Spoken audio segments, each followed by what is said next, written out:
Hi, I'm Mike Shope. Fresh or not so fresh? The Super Bowl felt like a Chiefs game that's been lurking just around the corner all year. Bad time for it, I guess. KC's loss, Philly's romp, and what you're all here for. How are things going in the big board? Trends. It is, after all, ADP chasing. With Jalen Hurts' brilliant performance, we'll spend some time today on elite QBs and just what it's looking like in still pretty early drafts. With our heroes, Pat Carrain, Davis Maddock, I'm Mike Shope. Welcome to ADP Chasing 210-25. ADP chasing is for when you watch ship chasing, you go, these guys are just football guys. And the targets per outrun leagues, that's going to be really nice. Actually, back in if it's Ashane. Stare into our crystal ball.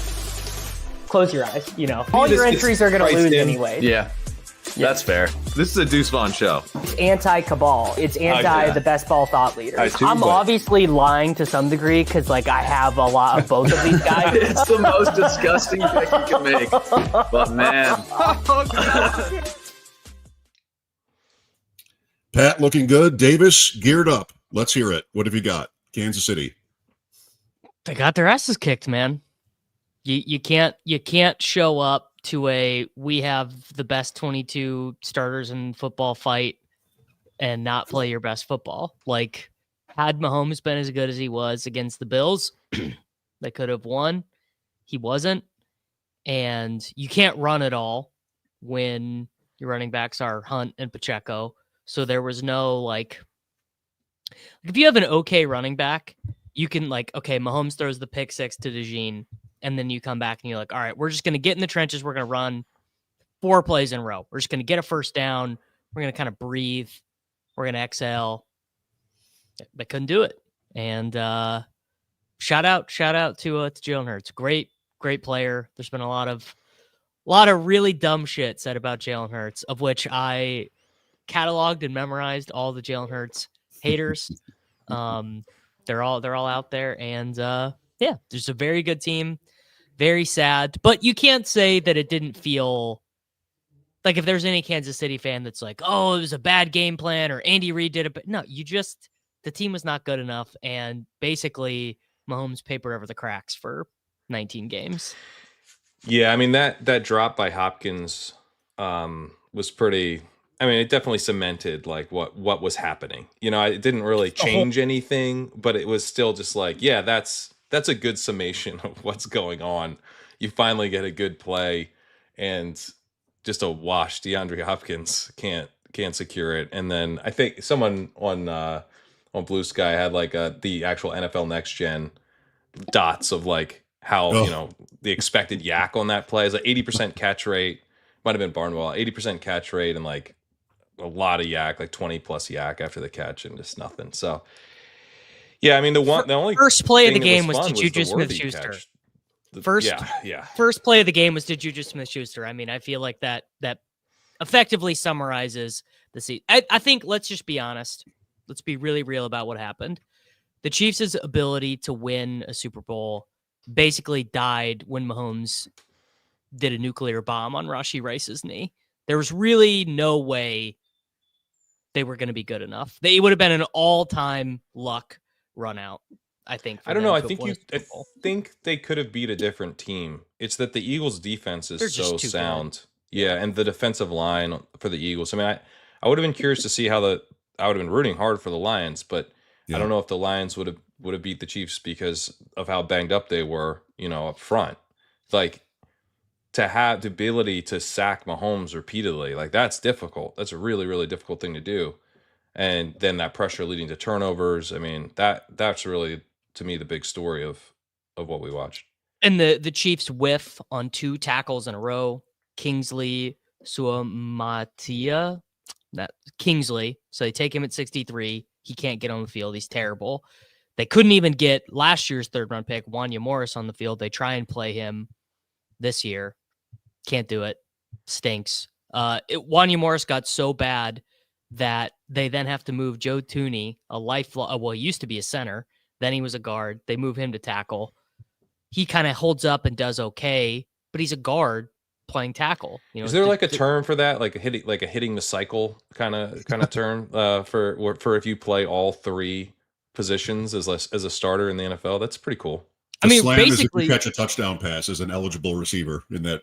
I mean, if you also then flip over and go like, left Defense. guard, left tackle after going right guard, right tackle, you literally go all 5. Oh, yeah. Then you got to go D tackle. Fullback. I mean, just basically two bad drafts in a row, though, is the way it works. Yeah, there's a term for it. Justin points out it's called Hall of Famer. Yeah. Tooney, one of the greatest offensive linemen of all time, I think. I mean, you would just have to say, but they have not got. I guess they've not gotten a front 7 defensive starter in each of the last 2 drafts. They did get Chamari Connor, the nickel corner, last year, and Jaden Hicks, who played a lot at safety for them this year. But but it really is not talked enough about how Mahomes exploded his knee. He exploded his knee. That's the technical term for it. He exploded Rashee Rice's knee. There was damage to the back left of his knee. They can't even tell us precisely what happened. It's not great. Well, it's here in Buffalo, and it would be in Baltimore and other places, just how they were never that good when we just went through another year of playoff losses, close games, everything like that. I wasn't wrong. I mean, I said it did make me think differently about the Buffalo loss. I have to say, I think that is to what I just saw was the only thing that could have happened. I think the Eagles are just a great team and they showed up. I mean, the other thing is like clearly they were up for the game. Like there's just kind of that element of football. It's such a try hard. It's such an effort sport. I mean, I liked Philly big. Going in, I like them big. Kansas City wins the close games. Doesn't have to be a close game. Why can't they just be the much better team up front on both sides? Right. And they were. That's what I listened to Bill Simmons to do his breakdown. He was like, "If you're going to take the Eagles, take them by more than 10." And that's what I did. That resonated with me. Yeah, because of what we just saw. Right. It's easy. I had them minus 13 and a half at plus 500. If it was close, I thought the Chiefs would win. So and that hit, to a 40 to 22. So that hit, yeah, minus 13 and a half was plus 500. Like midweek last week or thereabouts. So, but I still find ways to not clean up, even though I feel like this is a tough. You're right. You're wrong. You're wrong. You're wrong. You lose. You're wrong. You're right, and you don't have like a stack. You want to hear something disgusting? I was as wrong as you could get on this game. I basically thought it was going to be kind of back and forth, but I did a same game parlay last weekend when I was in Illinois. Worthy more than 7 receptions, more than 130 yards, and 2 touchdowns. It was like 180 to 1. So paid for everything, paid for the whole every other bet that I lost and then some. Just a timer. So are you now? Tell me your watching experience because Worthy's catching this. You're fine. Like he's getting there when the Chiefs are dead. You might have noticed I didn't do the all caps. I thought he couldn't beat press coverage tweet when he scored the second touchdown down 1 billion points. You might have noticed that did not show up on your Twitter timeline. Hey, are you quietly did you let people know? Who are you watching with, and did you let them know that this was actually now starting to be very good for you? Pat, this is great. So I went to the underdog party yesterday. I left at half. My wife was sick, so we left at half. We were gonna go watch the second half of the game at home. And, she just feels terrible. She's getting over being sick. So she's in bed. I'm watching in the living room with the dog. So I'm literally telling my dog, I'm like, Murphy, look, we can afford kibble. It's literally me and my dog. Yeah. That's beautiful. Dog food is so back in Davis's house. So I had Go Bills over last night. Nick and Sean. Dom lives out west, but Nick and Sean were here. And to use Davis's word, I became an official, I am winning the Deposit Kingdom DraftKings contest until Slappy with like 8 minutes left. I'm like, I'm in first, 8 minutes to go. And I've got Hollywood. And I guess that didn't really, I won small change. Did that play getting called back and then Nuke catching the touchdown? Is that what did it?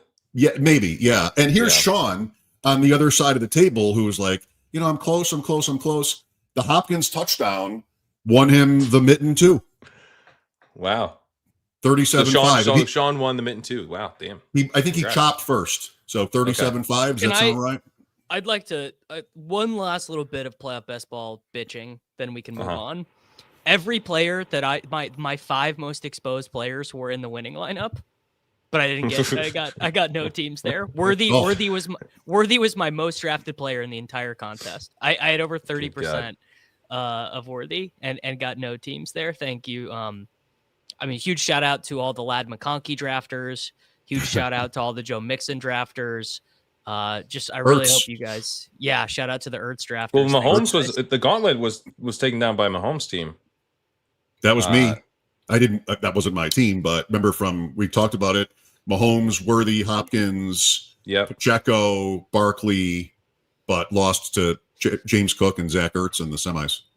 They had Smith, getting Devonta Smith there was key. Here's didn't have Kelsey. Had Worthy. Here's a relevant question to the exercise that we're doing here. Did the Chiefs learn anything from sleepwalking through the regular season to this game? Do we think we will see more high effort, more Worthy down the field, not bringing in 90? Like, think of the guys that were their skill position players. 32-year-old Hopkins, Juju Smith-Schuster, who might as well be 40, Kareem Hunt off the couch, Kelsey, 34, with the inexperienced guys, right? So with Worthy, with, I guess Pirine is not Pirine actually is another example. Just, can we not have an offense full of 30-year-olds? Can we just have like a lot of 24-year-olds? Well, there's so I've been listening to McShay's show, and he's been referencing this kind of rule of thumb that started to kind of materialize over the last few seasons, where it's like you get the quarterback, and the quarterback actually allows you to build out your defense, because he's going to kind of hide the holes on offense. And so, that's now what you they've pair done. Right. I think that obviously can work. They won 2 Super Bowls with basically that philosophy, and they'll probably win another. But it's like, can we also maybe get the best quarterbacks some really good weapons? Like that seems like a good formula too, So that's not an easy fix, right? Not an easy. You're drafting 31st. You do have Worthy and Rice. They could get Devonta Adams or something, couldn't they? How much they could? How much are you going to have Rice next year, though? Rice will have the combination suspension, injury recovery. Crane, I actually moved Rice down my rankings.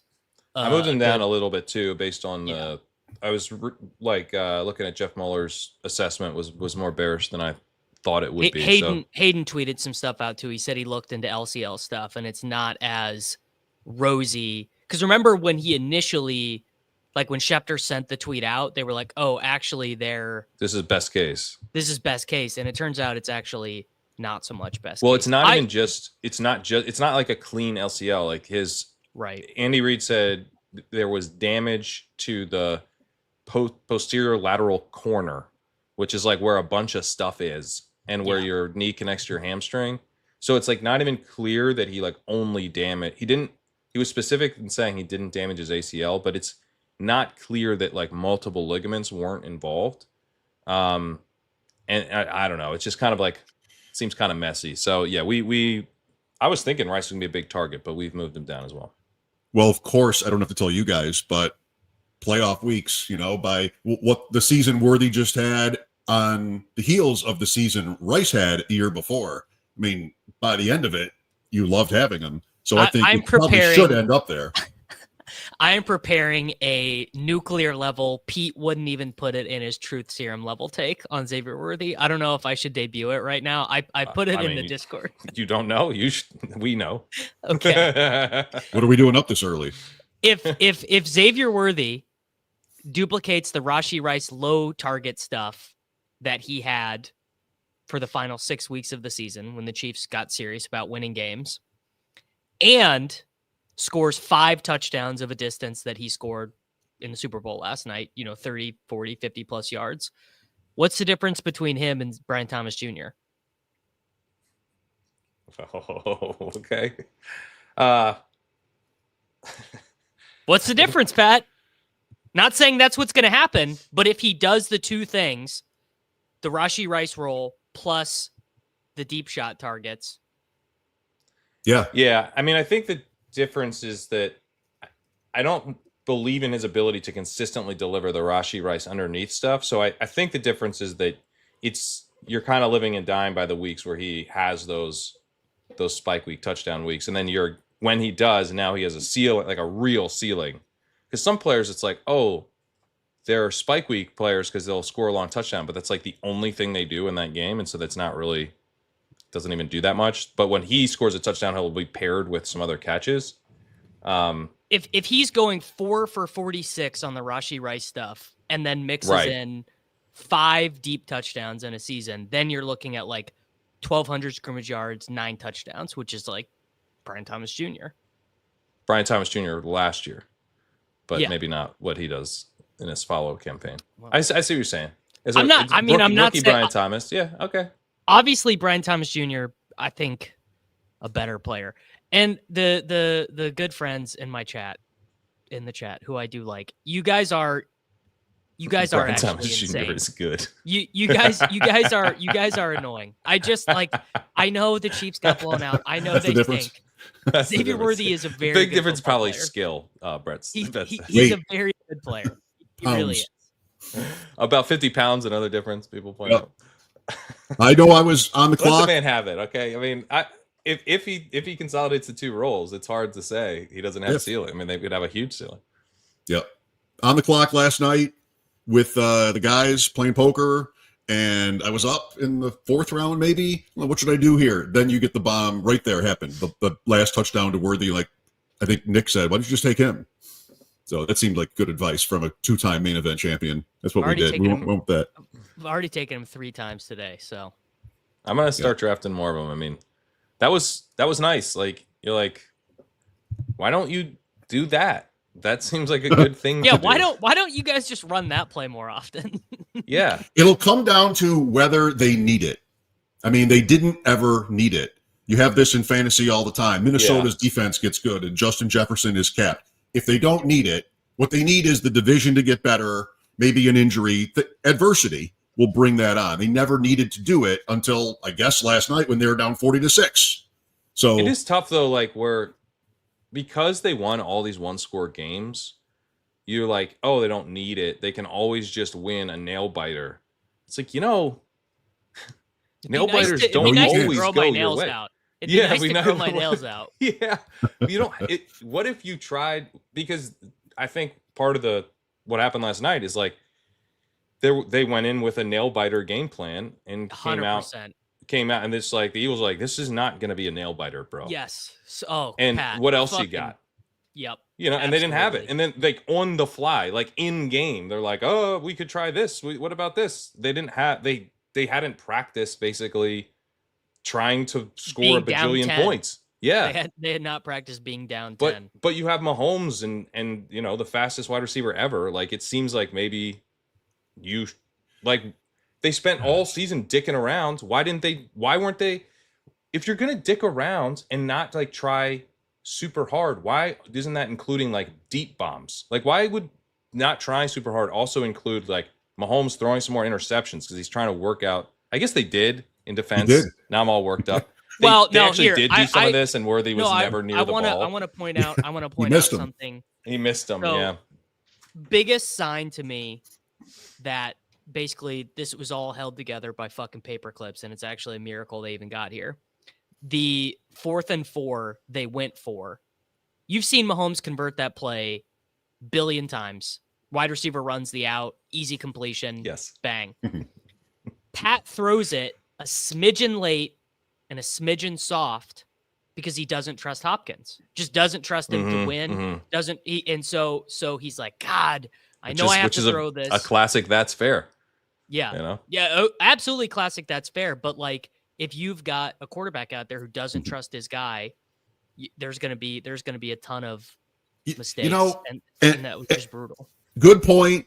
And let's bring Kelsey in too, because Kelsey was always the guy that he had in an emergency, and that ended. So I don't blame Mahomes entirely for not trusting his other options because he lost his best. That's the in real time. That's fair. Yeah, it is. Now, well, you're calling your boy Mahomes Pat, which I respect. Did it bother you at all that Tom Brady's on the broadcast never once saying Mahomes the entire time? It's Patrick all night. Did that get under your skin? It got under mine. What got under my skin was that it's Tom Brady who's like the shadow hanging over this whole, because let's just be real about it. No one calls him Patrick. No one calls him Pat. Everyone calls him Mahomes. You too good? The Chiefs. Well, I'm making a different point, but you are right that's. I didn't realize that was annoying until right now. But yes, the Chiefs are playing that game against the Eagles, but they're also playing this larger legacy game of like where Mahomes is going to sit in the pantheon. Right. And Brady, you can just tell he's just like, this motherfucker ain't never getting nowhere near me. Yeah. No, this is the energy. Typically, you don't call your son by their last name. that was the energy, man. I did not appreciate it. All he needed to do was use his middle name, like your dad does when he's mad at you. Michael Alexander, get over here right now. Like, it still haunts me to hear that. Maybe it also, because my name is Patrick, I also felt it more of like, I know what you're doing. I know what you're doing, Tom. Imagine if someone just got on a broadcast and just said Tom and never said the word Brady once. We would notice. Well, watch the Ravens. And so would Tom. Tom would take notice of that too. You know, that is funny because they never call him Jackson. It's always Lamar. Why is it always Lamar? When I came up in newspapers, which is, I don't know if you guys know what those are, but an editor told me we had Bruce Smith, and we always wanted to put put Bruce in the headline, but she's like, there's a racial element to it because black players will frequently just be called by their first name and white players by their last name. And I mean, it's not always the case, but it's always what I think about. So on my show, I always call him Jackson because that lesson has still stayed with me. That's so interesting because it's so true. Josh Allen is always Josh Allen. It's never Josh. It's never Allen. It's always Josh Allen. Lamar is always Lamar. Always Lamar. And Mahomes is always Mahomes. Well, yeah. Hertz is usually Hertz. You don't get a lot of Jaylen. I call him Jaylen because I've been rooting for him since he was 19. But part of it is how because like Liam will call Josh Allen Josh, right? Like you do get some Josh. It's all my friends do. It's proximity to how much you like them, I think. Some of it's proximity, yeah. But when there isn't proximity, that's when it's interesting. What is used more when it's, and Tom can pretend that it's because he's best buds with Patrick, but it's not why. It's not why. Yeah. Anyway, we'll talk some quarterbacks here. Jayden Daniels ended up on the winning FFPC best ball team. How good a play was that? I mean, it won. I think it was very clairvoyant, and I only say that because I almost won the NFFC postseason hold'em using a 3x Jayden Daniels multiplier. But one of the mistakes I made in playoff best ball was treating these coin flip games like certainties, like the Vikings game and the Buccaneers game, just being like, the favorites are just winning. You probably run pretty hot though, not getting Jalen Hurts though.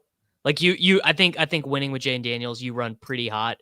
They could have gotten Jalen Hurts last night very easily, but Barkley had done so well. You wanted him still. Yeah. I think that so we played some Jayden Daniels teams on the FFPC stuff, and the issue that we ran into is that we went too crazy on the AFC side, where we're like, we need Jackson to lose in 2, we need Allen to lose in 2, right? We need the Chiefs, but it would be even better if the Chiefs lost as well. So like we had them paired with not enough chalk on the AFC side, because we were thinking that we're betting on Daniels to be optimal in 2 games, not 3. And that's where I think if you played Daniels, I would be curious on Truth Serum to hear, do you think they were live for 3? Is that why you built this team? But if you did, then playing it chalkier on the AFC side is really sharp because, Daniels is going to score a ton of points and be the guy that you won on the Commanders. Pat, it was you on a few weeks ago before the playoffs started shows, I got to get more Washington.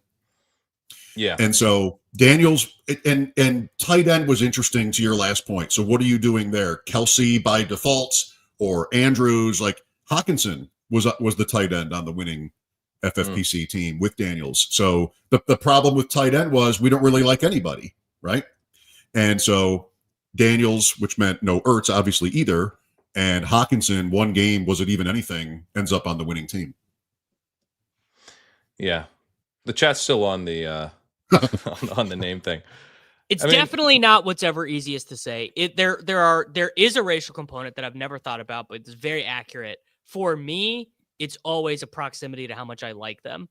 If I really like them, then it is also a uniqueness of the first name, which kind of has a racial component as well, because some of them are not so much unique. If they sound, it's more unique if you're white, because you're like, I'm not as familiar with this name.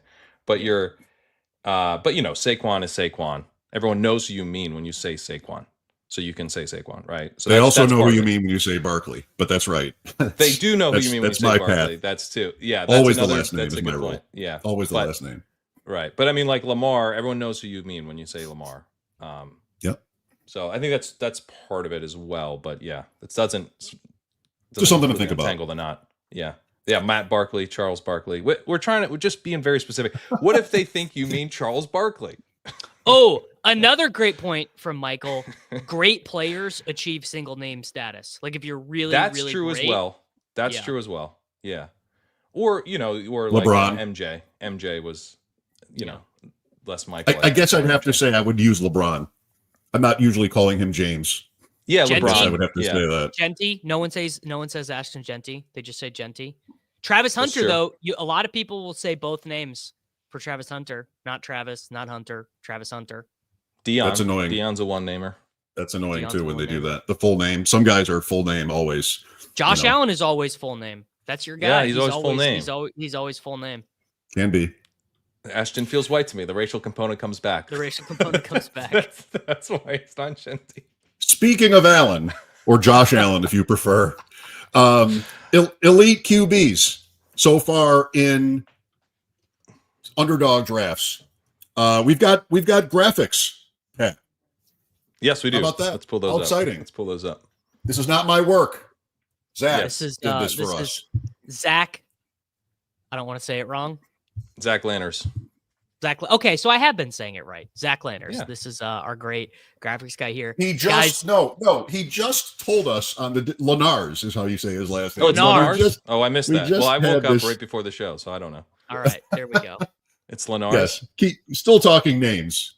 But anyway, this is good. So we've got the last 3 BBMs and then what's happening so far in Big Board. Thoughts here? I'm not inclined to be taking. Zach, I've literally been saying it wrong. It's crazy, Mike. I look, I don't want to show up with no Josh Allen, no Lamar, no Jayden Daniels in the end, no Jalen Hurts. But it's crazy, dude. If you want Joe Burrow, a pass-only quarterback, you got to take him in a top 50 pick. I mean, I'm sorry, dude. I've done the Joe Burrow in the 5th round experience before. Mm-hmm. It was one of the worst bets at the time, and it played out like it was one of the worst bets. And now we just immediately memory wiping, and we're just doing it again. Why? Yeah, ADP late 4th. On who? Well, on Burrow. On Burrow, yeah. He's the Stroud, right? He's this year's Stroud. He's the Stroud. We just did this with CJ Stroud. We just did this with Mahomes. For these pass-only guys, they have to go so nuclear, and they have to go nuclear in the right weeks, and you have to hope the defenses don't get any better, right? Imagine if the Bengals defense is league average this year, and you just wasted all that time. And the stack component is why the Burrow thing happens, because Chase has won the 4-5 turn. You're like, oh, well, Burrow's not going to come back around, so I'm just going to take him here. But my whole philosophy on the early quarterbacks right now is the 2v2s favor the late quarterbacks by about 1 billion %.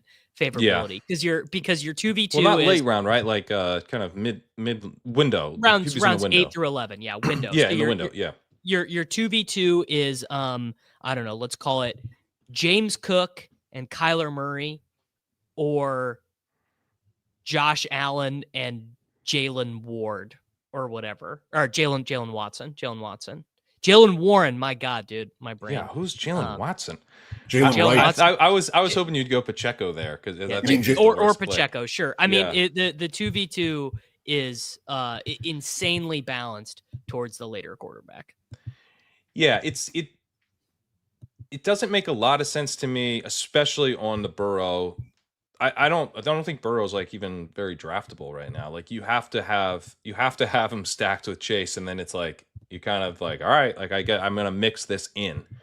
I don't want to not have any Burrow Chase because obviously it's easy to see that they're it's like a DFS lineup blankets, right? But it's like a DFS lineup where you're like, man, like you could, even though this is not my favorite way to play it, you could easily see this hitting. So if you're making a ton of lineups, maybe you mix it in. But the quarterbacks that are going in around pick 100 include guys with like very high single week ceilings, like Kyler Murray. Mm-hmm. You know, like I don't really get why Dak Prescott was the QB1 or QB2 2 years ago.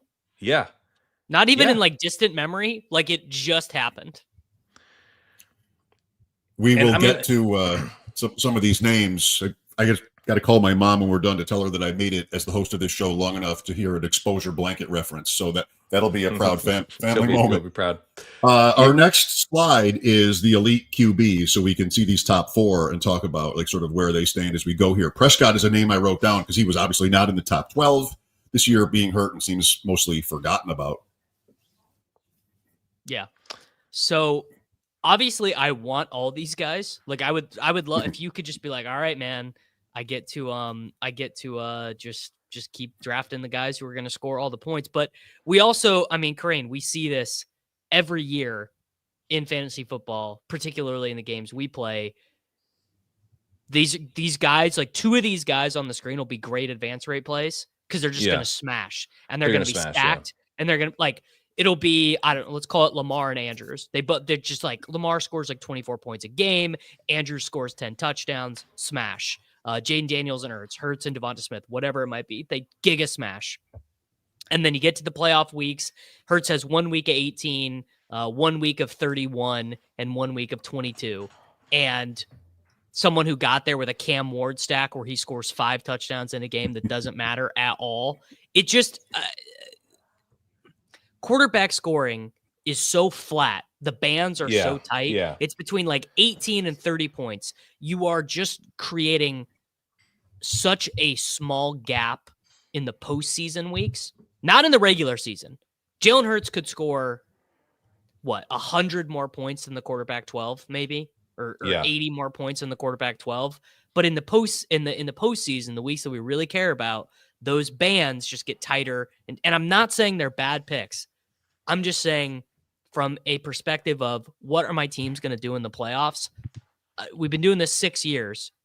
Every year we literally anecdotally have seen the thesis play out where a cheap quarterback is always effectively the key in the postseason weeks. Yeah, and like, Daniels goes from, he's got some, I mean, he got better and better as the season went on, but during the fantasy season, he's not a perfect quarterback. And he's a rookie quarterback. He's making mistakes. He's busting in weeks we think he's going to play really well. He's really exciting other weeks. But he runs, and we got him around pick 100. And, we got a comment, or are you still doing the Kyler equals elite quarterback gimmick? Clearly, we're not doing that gimmick because he's going around pick 100. He's quarterback 13. So you're getting, but he does run. He does have good receivers, and he has the ability to put up really high point totals in a single week, the same way a pocket passer does, even though he gets there a little bit more with his legs as well. And you've got Dak going super cheap. You have Trevor Lawrence, who, has never put it together, but is an aggressive passer and now gets a big, head coach upgrade. And has Jordan Love. elite downfield weapon. Jordan Love, if they are leaning into the pass more, he could certainly pop off. Right. And was on the winning lineup the year before, at a cheaper price, but not a ton cheaper. You've got the rookie, you've got Bo Nix, you got Drake May going in the second year, you got Caleb still very cheap. The Nix price is brutal to me. It is. That one I don't love because he's the most expensive of these guys, but I wonder if that next slide. Charlie is making a quite good point, though, which is that the quarterback position is very unsettled right now, like more unsettled than I think we're even thinking. Like the first domino just fell yesterday. Aaron Rodgers not coming back to the Jets, so that is a pretty big domino. And I think I am making a tactical mistake right now where a bunch of my teams are the same thing. I take one of the quarterbacks in the window, who's the quarterback 10? A Baker Mayfield, a Jared Goff. Mayfield, yeah. Then I take one of the guys in the second tier. I take a Lawrence or a Richardson. Then I take a Dart, Carr, Cousins, Fields, Geno, Fields. I'm trying to grab 2 to 3 in the window. So I'm doing I'm reaching on the first one. I'm reaching on a Baker, stacking him up with Evans or whatever. Then I'm getting a Brock Purdy, right? And then I'm getting a Drake May. And I'm calling it a day. That and I'm coming out of that quarterback room where I'm going, the opportunity cost is really not that high. My last quarterback I took around 120 or around 115. Baker I took in the 80s, but wide receivers starting to dry up a little bit. I have some running backs early. I've got some receivers. I feel very strong at quarterback when I do that. Like just as strong as someone who's got a Jalen Hurts or Josh Allen or something. Because of my ability to show up to the final, right? And I've got 3 outs at a spike week. Whereas when you draft a Josh Allen team, because of the capital that you put into it, you're not taking that second quarterback probably till reasonably late. I mean, you could certainly get like a Brock Purdy or something. That wouldn't be like overspending, but it's just like a little bit. I do like having the 3 outs to the spike weeks. Now the tricky part with the big board is it's difficult to stack. So you might show up with like 3 single stacks, and I'd rather just have Josh Allen, Which his stack could be a lot of different possibilities at this point. I mean, Jackson, you have Flowers, Mahomes, and Worthy, etc. But with Hurts, of course, and his guys. But Allen still there's questions about who he's throwing to. For sure, yeah. You could luck into that stack. Yeah. The comment here is that we act like Kyler can mass cumulative scoring spike weeks. Yeah, I don't know that this is like any other year with Kyler, to be honest. Like he's always been much more expensive than this. He's like 6th, 7th round pick, and now he's outside the top 100. So I do think it's different actually. He's on the next slide if you want to show him. When a guy falls this late, the scoring profile that you're banking on is a little different. It's more like a Jared Goff and a Brock Purdy, where you're not looking necessarily to find like the cheaper version of anything. You're looking to find a guy who mixes in with other guys. You're kind of to 3 quarterback builds is what I'm saying. You're getting a guy who can go off for a week and then absolutely crap to bed another week. And that's it, but your team is built to live with that. I like that too.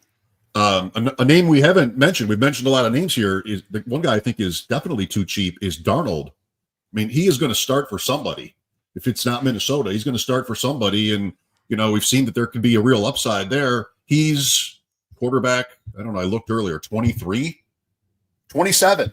Quarterback 27, Darnold. So okay, another reason I like Kyler, right? And I like Purdy, and I like Goff, and I like Caleb Williams, right? And obviously Nix, Mayfield. Nix is, I agree with the chat, is a bit overpriced, but you're still in this period of guys, and 2 of the next 3 guys here, Stroud and Dak Prescott, job security is not an issue whatsoever. But as I'm starting to go further into the window, I am thinking about what are the odds that this guy gets benched by the end of the season. And I really like that we can take a Caleb Williams at 101, and you get the upside of him in year 2 with Ben Johnson, and there's 0 risk about what his last year around this time. Justin Fields was going around pick 100. It doesn't end up Justin starting. Fields was going. Higher. Yeah, sure. Maybe even higher. Yeah.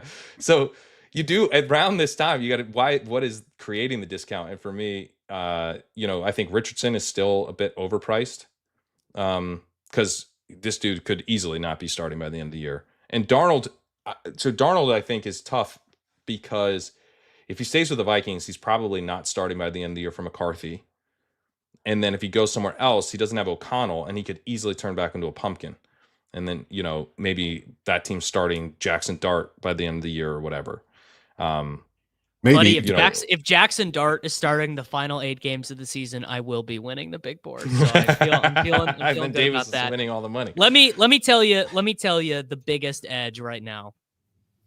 It's got to be Richardson, because if Richardson plays, and I'm not saying this is the most likely thing, but if he finds a way to get serious and pay attention to the playbook and work on his conditioning and all that shit.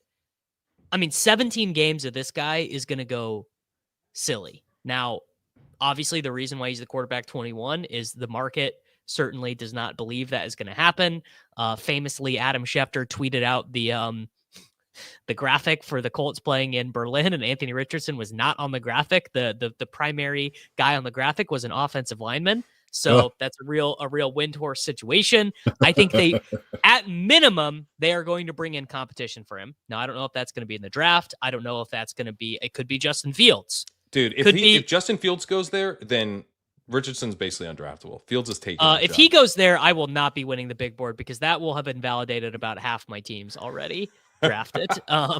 Where I'm only eligible to get one quarterback score per week, and it's on the Indianapolis Colts. So that is not particularly great. But since Anthony Richardson has been in college, I've thought that he is better than the market thinks. I didn't love the price last year, but I think guys with his physical tools just get more chances than we even think.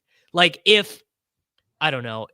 I'm trying to think of a comparable quarterback prospect who is less athletic. I don't know. Will Levis.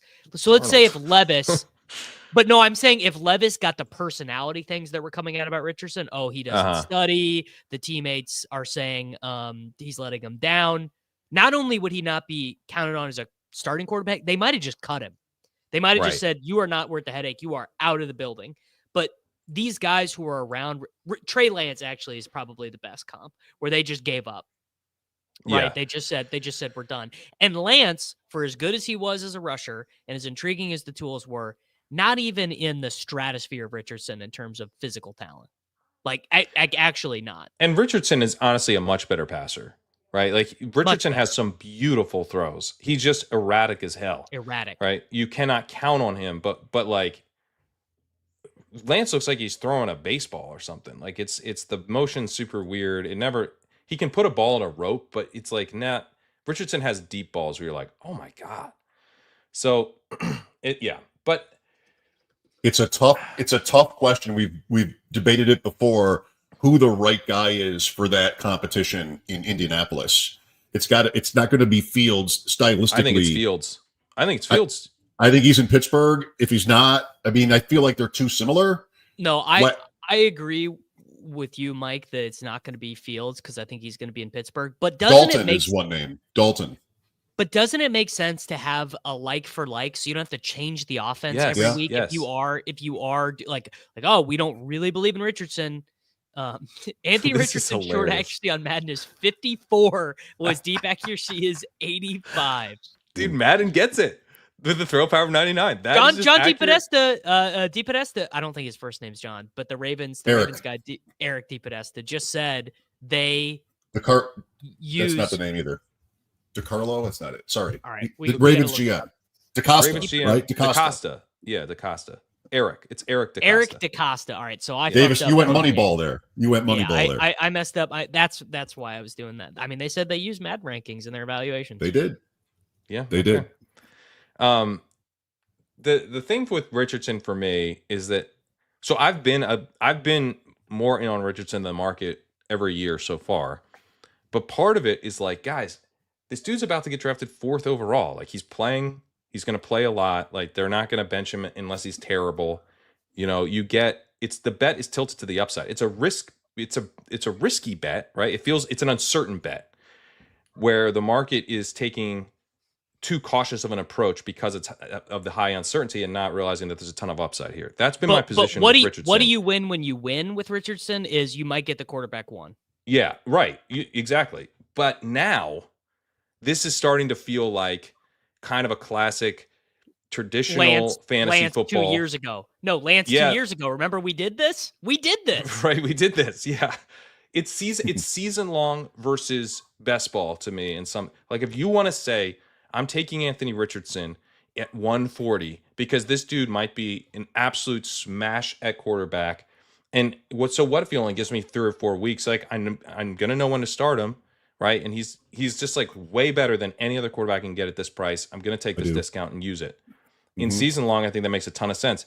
In best ball, the 0 that you're locking in, if he gets benched down the stretch, you show up to the final, you only have 1-2 shots at quarterback when you should have at least 2 or 3. Like, I think I think it really hurts your team. And it's like, dude, the thing about Richardson as well, the what do you win when you win? The ceiling has been not as exciting as we were hoping. Like, because he hasn't been able to put it together as a passer, he is kind of dependent on whether or not he runs for a touchdown or 2. He's not been able to. I mean, he does have a few weeks a season where he has just a sick throw downfield, but he's just not consistent enough on the short and intermediate stuff to really go nuts. So the thing that they did last year, though, was they finally just said, well, if you're just going to be this inconsistent and we don't know if you're going to be available, we actually don't care if you get hurt. So we're just going to run you 13 times a game, which is a pretty marked difference from how they were treating him last year. Which is why I do think bringing in a guy like Fields makes a lot of sense. Now, whether or not that's plausible is a different question. But to me, like, philosophically, you bring in a guy like Fields who you're going to run as well, and you just have 2 guys who are going to run the exact same offense, and whichever guy's healthy and whichever guy is better, you kind of lean on. Really tough situation to call. The first question is, what is the coach? Where's the coach at in the timeline? And it's late already. It's 2 years, and he's been their big investment. It's not going to be Joe Flacco, I assume. Somebody else who gives them more credibility than I think even Fields would. Style point is a good point. That has to be Darnold, right? Because there is no one else. If it's Darnold, Richardson is out. Like Darnold gets I think Darnold is more like Tennessee, or I don't know if it could be the Jets after he's already been there. No, it's Tennessee or it's the Raiders. But you mentioned Dalton. If they bring in Dalton, then Steichen needs to put his house on the market that day. There's just a 0% chance that Andy Dalton is the answer. Like, and I really struggle to see Richardson like a year after bombing in an opportunity. Like, this was his opportunity. Second year, comes off the injury. What do they do then? Absolutely whiffs. Just a huge, huge whiff. So then you're going to say, oh, actually, he's now going to put in the work this offseason, and it will be much better. Like, I would love for that to happen, but the odds of it happening are low. You can't count on that happening. Tim Holstead actually just did the thing that would be the funniest possible thing the Colts could do. They just take Milroe, who's Richardson but shittier. You just take shitty Richardson. House has got to go on the market then too. You know what? Actually, hear me out. Richardson, Milroe, Lance. Who's a third? Who's like the worst version of that? A rookie Lance. I don't know. No, a rookie whose name I don't know. The backup for the Ravens. Snoop Huntley, the old backup. Snoop Huntley. Yeah. Snoop Huntley. No, the even worse guy, Anthony. Oh, what about Dorian Thompson-Robinson while we're at it? Dorian Thompson-Robinson. I know that's not where you're going, but Anthony Wright is who you wanted there? Maybe. No, I'm gonna look it up. Joe Milton. Honestly, Joe Milton might be the answer. By the way, I don't think the Patriots. We're not doing it anymore. I straight up don't think the Patriots would trade him. I straight up think that the Malik Willis, by the way. Malik Willis is a good one. That's the Anthony Brown. Thank you, Justin. Thank you. That is who I was looking for. Yeah. Anthony Wright is a quarterback who started a playoff game like 20 years ago, Ravens Titans, I think. Does that sound right? Too long ago to matter? That's too long Trubisky. ago. Trubisky will be the Colts backup next year. No, the third, because if you take Third Milrow, string. you need a third string. But Why you would need they a third take Milrow? string. Why would they do that? I think it might not be It's the worst. nuts. The reason they do it is the reason why I think Anthony Richardson is still a little overpriced. It's not a terrible pick. I've taken him. He's a fine quarterback 3, but I don't think he should be the key to anything you're doing right now. Because I want to make one more point on this before we move on.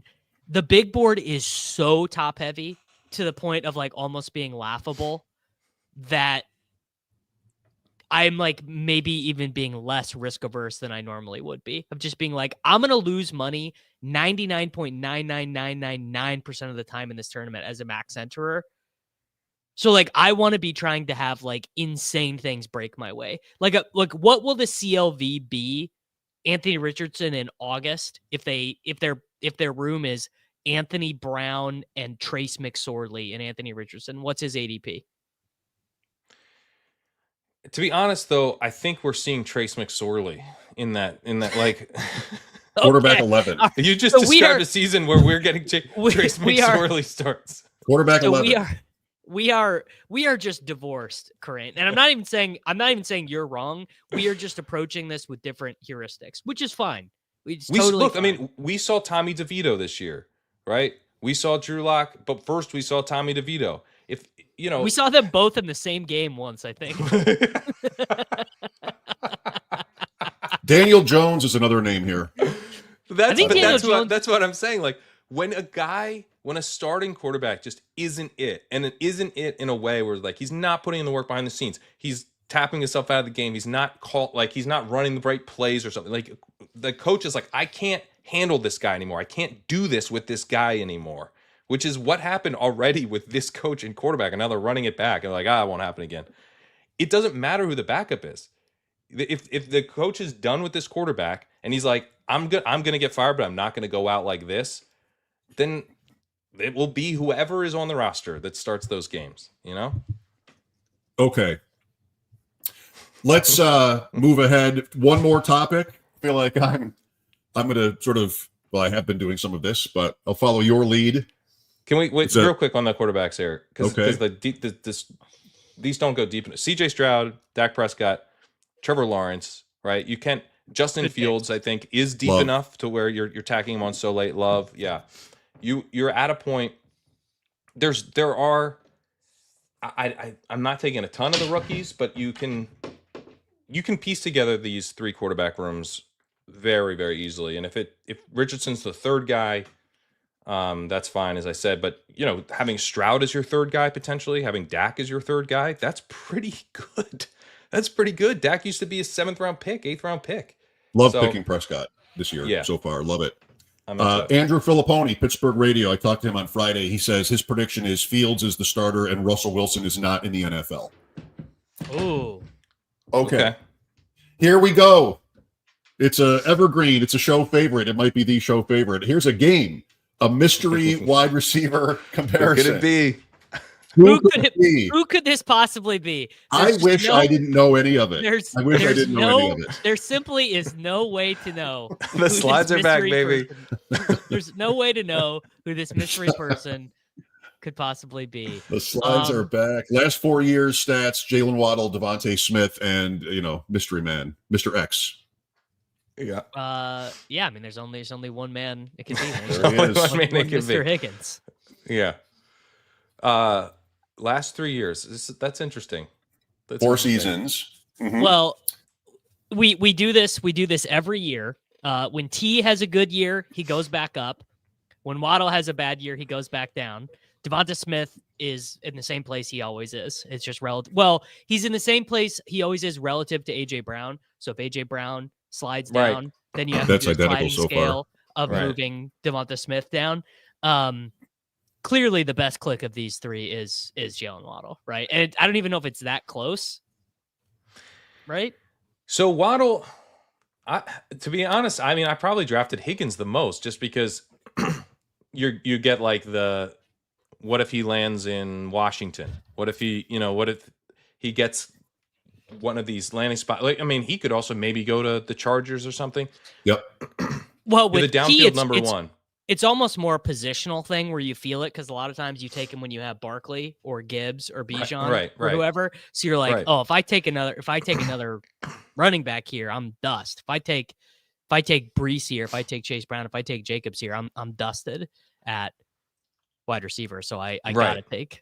So he's like your alpha. He's your discount alpha type receiver play. So he was just the guy you needed. We literally just saw it. Why would I not take him? He was the guy you needed. The Waddle. What happened with Waddle, man? I'm still speaking of things we just saw. I'm still broken by what we saw with Waddle. I mean, this was worst case disaster. All right, this is my operational thesis. And I'd love to get your guys' opinion on this. Basically, the Tua experience, he gets concussed in that second quarter against Buffalo. It basically just threw a wrench in the season that was unwrenchable because they're like trying to reconfigure the offense on a fly. A-Chain showed up as 205 pounds instead of 185, and it robbed him of like every bit of juice that he had. He became completely juiceless. So then when Tua was out, Mike McDaniel on the fly is like, okay, we got this guy Jonnu. Let's just do all this short screen crap. And then the offensive line was like I believe the 31st graded in PFF as a whole. They couldn't block anyone. And like, it's not like anyone, does anyone think Tyreek is bad? I don't really think Tyreek is bad. And Tyreek was awful for fantasy. Like, he was still way, way better than Waddle though. But if we apply the AJ Brown, Devonta Smith sliding scale to it, that's what you would expect. If no, you're right. But the problem is that the way the Dolphins scale works is that you have Tyreek Hill, Jaylen Waddle, right? And so Tyreek Hill slid down and became the previous year's Jaylen Waddle. But then Jaylen Waddle slid down and became off an ACL tear Odell Beckham. I was trying to think of what's the name of he became Durham Smythe. Jaylen Waddle became Durham Smythe. Well, because A-Chain became Waddle. What happened was Waddle got all the Waddle plays. I mean, A-Chain led running backs in target share, correct? I'm almost certain that true. Sounds right. I mean, he got peppered with targets. 87. And then Jonnu emerged as well. Yeah. I do think that your point about Tua's concussion is correct. I mean, it's not like the concussion was the big thing, and then how do we prevent this? Well, we actually have a terrible offensive line, so that's going to be a problem. So we need to get the ball out super quick. They had just a crazy time to throw, a quick time to throw, short ADOT. I wrote about this week after week in the walkthrough. They were just like and you could see it too, where they would go against a team with a good pass rush, and all that stuff would get dialed up to where you could like predictably say like Jonnu Smith is in for a bunch of targets this week, as is Devon Achane, because they have to get the ball out quickly. And I think Waddle really suffered from that style of offense. But at the same time, what is going to change? Like, unless they revamp this offensive line, Tua is still going to have the same major concerns. Like, you cannot let Tua just take hits. So they probably, I imagine, are going to try to get the ball out quickly again. Yeah, I'm just not an offensive line grading guy. What do you think, Mike? I mean, it's very changeable year to year. So I feel like they know what they have at the skill positions, and they would want to attack that. I feel like the coach, they probably think they've got a good thing with his ability to scheme offense. And I think Waddle is a good idea, a good pick where he goes. A lot of his numbers next to Hill's last year are not so bad, just in efficiency. So 26 years old versus an older Tyreek. I like the Waddle idea, relatively. There is one more slide. It's good work by Zach putting this into This is nice work by Zach. This is probably my favorite slide, I have to say. I think it's my favorite. I like the question mark one, and then this one too. Those are my top two. What are we doing this week? Drafting big boards, man. That's it. We're drafting. Yeah, it's time, man. You got nothing else to focus on, man. If you don't know the rookies, there's plenty of educational content out there, and there's more coming. I've just started writing up the quarterbacks. I'll have that rolling out. I'm not going to publish anything till after the combine because, kind of like combine's like that final, like early process part of it. A couple weeks away. We should have a much better sense of kind of where guys are going and kind of final questions answered on some of these guys. For at least the big, so I don't have to put these out in April. But I'm going to get my stuff going after the combine with the rookie quarterbacks. Going to jump on here with Beimfohr and talk through the rookie running back class later today, which will probably be released next week because it'll take a week to upload because it'll probably be like 4 hours. 3 hour show. Yeah. But check out the big board rankings over on legendaryupside.com as well as the Sidekick, which this is not a bit where we have available for $99 a month right now for the big board. And if you want to see someone use the Sidekick and you're watching this, you're going to be immediately redirected. YouTube is going to step into your house and just immediately. We should do this. Let's plan this soon. Probably after the combine, we'll do Crane. You and I should do a Dynasty Superflex rookie mock draft. Yeah. We should get Jacob for that. Why make it a mock? Yeah. Are you guys in the Dynasty Orphan Streets at all? I cannot add another Dynasty team, man. I am already as a solo entrepreneur with like 18 Dynasty teams. 18 might be too many. I did want to mention I'm doing a show with Eric Rotan tomorrow, so to look for that. He's just he's predicting the performances of these college players week to week, and so just knows these guys better than really anybody. So going to be diving deep on this rookie class with him, which will be very fun. All right. You can catch Pat and Davis in those places. I'll be at WGR Sports Radio 550 this week. I'm off next week. I might try to bully my way into one of your draft shows. Okay. All right. Sounds good. Don't act too excited. Thanks, everybody, for watching. Mike Show, Pat Crane, Davis Maddox. See you next time.